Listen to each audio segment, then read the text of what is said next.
toy izao indray avana ny teny zaraina izay omenantsika anio ny akaninao olon kristy ve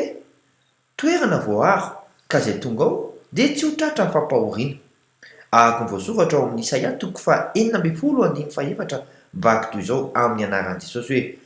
aoka hitoetra ao aminao izay oloko voaroaka ary aoka ho fieren'ny Moaby ianao mba tsy ho azo ny mpandringana izy fa tsy misy tsony ny mpampahory tapitra ny loza tsy misy amin'ny tany tsony ny mpanosiosy satria ao aminao no mitoetra ilay mpamonjy